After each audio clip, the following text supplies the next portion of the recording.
friends, to Wonderful Word Wednesday. I'm Barb Nemechek.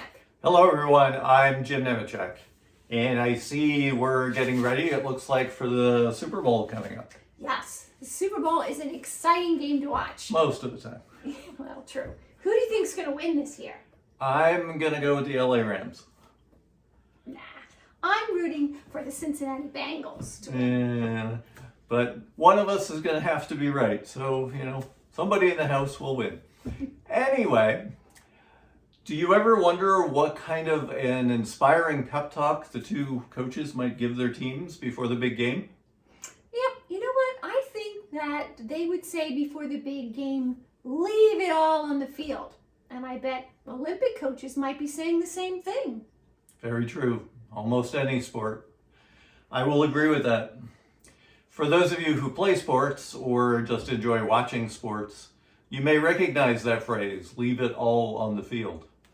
It basically means to give everything that you have. Don't hold anything back. Decades ago, I played basketball in school, and the coaches used that phrase back then. They say that because a sporting event has a predetermined amount of time to play. The goal is to give your very best effort in that amount of time, since when the event is over, it is too late to affect the outcome. In that amount of time, you have to give everything you have to help your team be victorious. There is no reason to hold back, since when the event is over, it won't matter. Good point. It's interesting too, our Christian life is very much like a sporting event in some ways. But, without question, our spiritual life has a much greater significance. You're right, because we have a predetermined amount of time, our life. When it is over, it is too late. The only difference is in the analogy that God is the official scorekeeper of our life, and we have no advantage of knowing how much time may be left. That means it is all the more important that we should give 150% maximum effort each and every day. Can you imagine a football team playing a game where they didn't know how much time was left on the clock? The game would be very different in terms of strategy. And what's designed for a 60-minute football game would look very different. The coaches would attempt in an unknown amount of time to score on every single play because they wouldn't know when the last play would happen. At this point, you may be a little confused about what point we are trying to get across to you. Football. No, It is simply this. While so many things in this world are distracting us, taking our focus off the Lord, the simple fact is we are here to serve and glorify God with our lives for whatever amount of time we are on earth. And that purpose must never be lost in our daily lives. Achieving that goal must never be forgotten in business world or in the hustle and bustle of the daily life we all live. We are very much like an athletic team in the sense that we are here to win, but win for Jesus. By accepting him into your heart and life, you have already won the battle for the eternal destination of your soul. But the game does not end there. You and we are now part of God's team. And that team has the goal to share the message of hope and love through his Son, Jesus Christ. As part of that team, you are expected to do your part. Let us say right up front, we see so many people who are down on themselves because they feel they don't do enough. Let me say that God says clearly, he does not expect you to be who he has not created you to be. God does not expect you to give what he has not given you. And God does not expect you to do things he has not given you the ability to do. Shifting from football to basketball, in March, the NCAA basketball tournament starts with 64 teams. And one of the wonders of that tournament every year is that some of the smaller, maybe unknown schools do well. They're able to compete with the larger and perceived better players of those big schools because the smaller schools play a complete team game. Each player has his role, accepts that role, and plays to the best of his ability.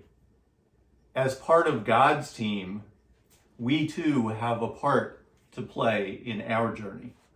God has given each of us talents and gifts to play the role He calls to us each day. Through our lives, He will often change our role, but He will always equip us and make us adequate to perform the job He has called us to play. Rather than focus on others and their roles, let us concentrate on the role He has called us to play and to do our very best. Now, God has made each of us special. Not only are we created in His image, but we are a part of God's team. And the great thing about God's team is that no one sits on the bench. We are all in the game, all of the time. There's an often quoted line that is based on verses in Exodus, where the Lord is speaking with Moses. And that line is, God doesn't call the qualified, He qualifies the called. We, us, you watching, we are the called. And God will provide what we need so we can play our best. Our message for the day is to leave it all on the field. You see, my friends, when the game is over for us as individuals, it is over for our earthly life. We don't know how much time we have left to compete or to serve Him. So, every morning, we must wake up and get out there on the field and play and give everything we have. For too long, some may say, God's team has dogged it. Another sports phrase that is not doing your best. Too many of God's players have been resting on the sidelines, being spectators instead of participants. Too many of God's players are back in the locker room, watching TV, playing video games, having a cold drink, and basically just taking it easy. Now, there's nothing wrong with taking some time out from time to time to rest. But the game continues, and now more than ever, God needs you to be on the field, competing with everything you have. Absolutely. And some may say we already know that our team, God's team, wins in the end. So why try so hard? Okay, a fair point. The answer is the people on the other team. Not only do we know God's team wins, but we know what happens to those who lose. That is our motivation for fighting each day. To help as many people on the other team come over to God's team. Let this message today be a wake-up call, a call to action.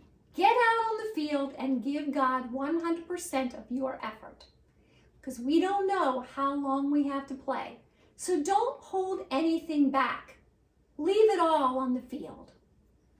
We will now move to end in a word of prayer that we and you will leave it all on the field.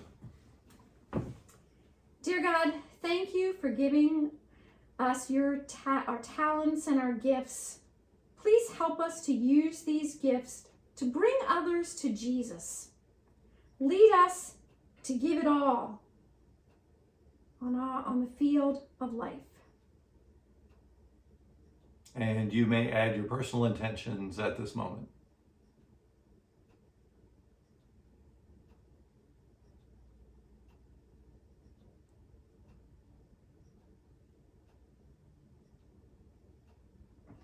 Amen. Thanks for joining us. And if you want to be brave, you can put in the comments who you think is going to win. Now, you know what you have to write there, right? The winning team, of course. Yes. Bye, everyone. Have a great day. Close up of the hat. No. There you go. See ya. Same time, same channel next week. Bye.